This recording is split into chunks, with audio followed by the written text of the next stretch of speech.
everybody. We're mowing again at the moment. We're over at Dunson now. We've got this big 70-acre block that we did last year. I did a bit of drone footage. Last year? No, a year before that. I did some drone footage of it with our original class with the old lady. Well, no, that was with the chrome rake when we hired it. Raking this up and then baling it with 7270 and the new Holland baler. We're mowing it again. It's what day are we today? It's Sunday. My brother's birthday's on the 15th this Wednesday, so we must be the 14th, 13th, 12th. We're 12th today. We're a bit tired today because we sort of got up early to get this done nice and early, which is a good thing because we've got a bit to do on the farm today. Sort of haven't quite started harvest yet. We've sort of got a lot of maintenance work done, a lot of work done like that. We've got the plunger out my baler. I think Dad done a video on it. All the plungers all cracked up, so we're about to take that out the baler and get that sent off and fixed. But a new plunger is going to cost between 6 and 7 grand, so it's going to be a lot cheaper to get it repaired. Bit of a bigger job, but oh well, it's cheaper. That's what we need to do. The clothes baler is all ready to go, and both tracers are ready to go. Most of the like grain trailers and bale trailers are ready to go as well. We had a few issues with brakes on one of them last year. Kept knocking the brakes on, so I've got to sort that out. That was only at the end of the year. But yeah, so we got on well with maintenance work before harvest. Spoken to a couple of our customers and they're going to start combining tomorrow, which is a bit of a shock to the system because it's sort of all of a sudden it's going to sort of kick in. Well, at the moment we're only allowed to use 90 deep baler because mine's hasn't got the plunger in it. But anyway, we've got a 90 deep bale this, 70 acres of hay.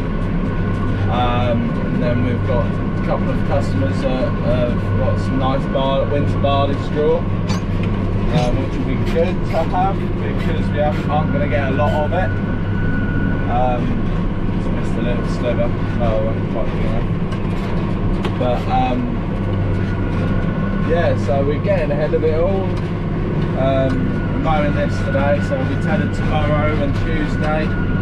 They are possibly on about showers on Tuesday, but hopefully we'll miss them because this will be one of the first years in quite a long time where we've actually finished hay before we start harvest.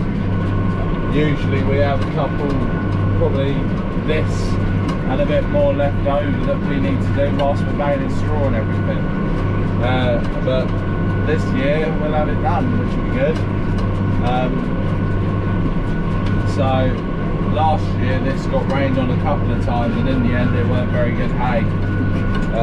But we sort of run out of time and run out of choices really. But yeah, so they're all going all okay at the farm at the moment. We've done our few lamb boxes, like I said in one of my last lambing videos back in winter. We've done our lamb boxes, we've done 8 so far. The customers, a lot of people wanted a whole lamb, and a few with half lamb boxes.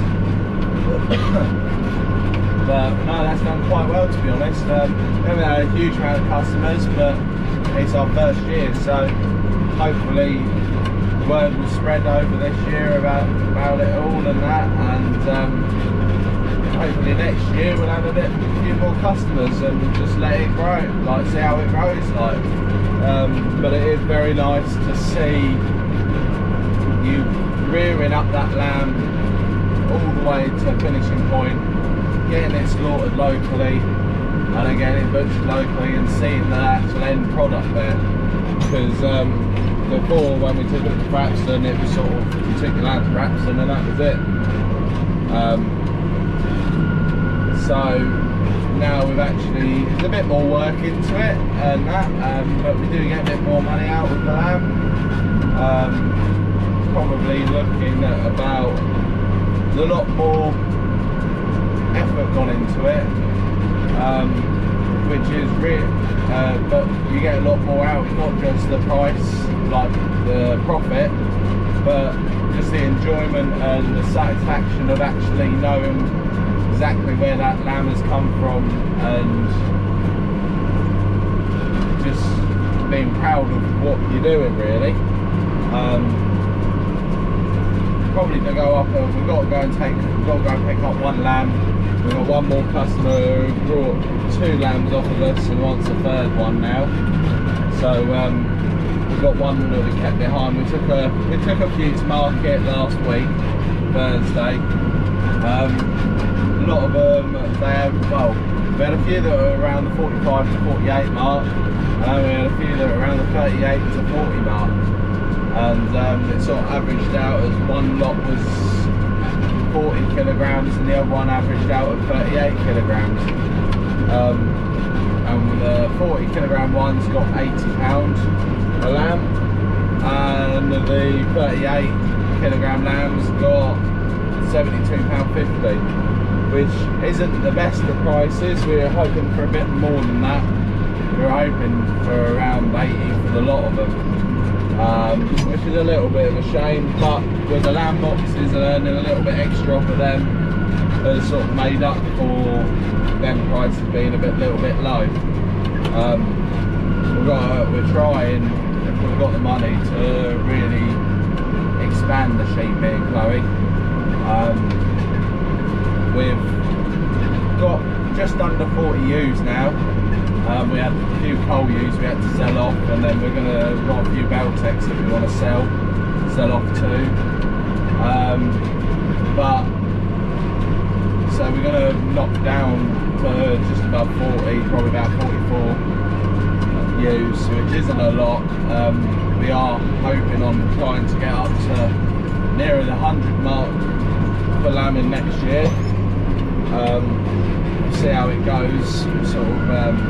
Sort of looked up buying another 10 off of a friend of ours, and we'll probably look at buying a few more as well as we are looking at going into getting a polytunnel. Last year was a very bad lambing, and we haven't really got a specific shed that we use for lambing. It's just whatever's about that we can use on Dad's farm. So we're going to try and get a polytunnel built. We don't need planning permission for that, because it's a temporary building. We've sort of seen people using them and that, and they got on quite well with them. Reason for that, rather than going towards the shed, is mainly the price. They're about 3-4 grand cheaper. At the moment, that doesn't sound a lot to some people, but it's not good. And it don't sound like a lot to some people, but for us, that's quite a lot of money. And it's a lot easier to build, set up. We're not going to need concrete footings in and go for planning permission, which is an extra hassle that we don't really need at the moment. So we will. Stupid. So hopefully we'll get that up after harvest. But get one ordered in and get one after harvest. It'd be nice too. We've now got Christmas filled into grass, so we can use that as well. But yeah, so that's finally growing a bit now. Yeah, that's about it really. There hasn't really been a lot that's been going on apart from maintenance, which is why I haven't done any videos in the last week or so, week and a bit, pardon me. so that's why I haven't done many videos, because I haven't really had a lot to film. So finally getting back in the traction seat again, and I think we are going to start to get quite busy towards next week. So yeah, we're getting on alright. I had a little issue with this. Well, I thought it was going to be an issue. Sort of went down one of the roads mowing away, and all of a sudden the PTO cagged out. So I sort of sat there, let the oil pull down, sort of checked the dipsticks and that, and could not figure out what was wrong. And I went to got back in the tractor, just about to go home to go and get the 3230.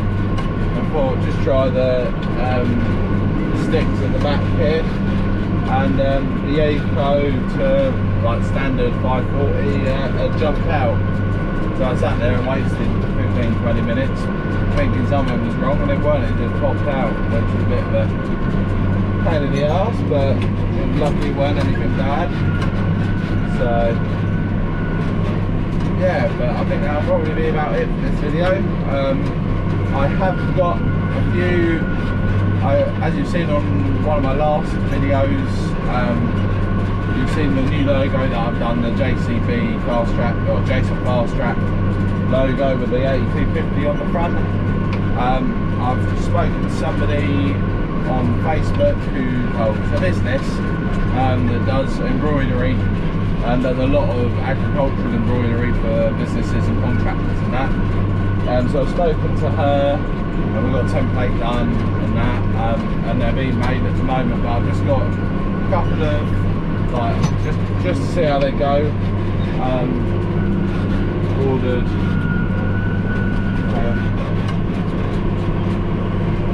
about 2 polo shirts and 2 hoodies. So one of me for me and Chloe. Hopefully they'll come out nice and good. If they do, and I'm happy with the sort of pricing and that, I'll probably look into getting a few more ordered up, get a bit of stock there.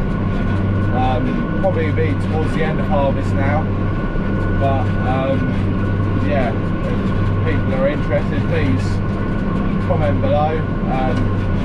They'll have that logo on it. The hoodies I've done with the logo on the chest and on the back, where the polo shirts I've just done it on the chest. There's quite a big price difference between having it on the back and just on the chest, so I've done that, which will hopefully turn out good. They look good from what I've seen so far. She said it'll take about 2 weeks for her to order the clothing in and get it embroidered and sent back to me. So hopefully I'll get them this week, and if I do, I'll do another video on them and showing you them. I hope they turn out well, but I think that is about it for this video. I'll probably do a bit of filming of the sheep when I go check them this afternoon. So I will see you soon.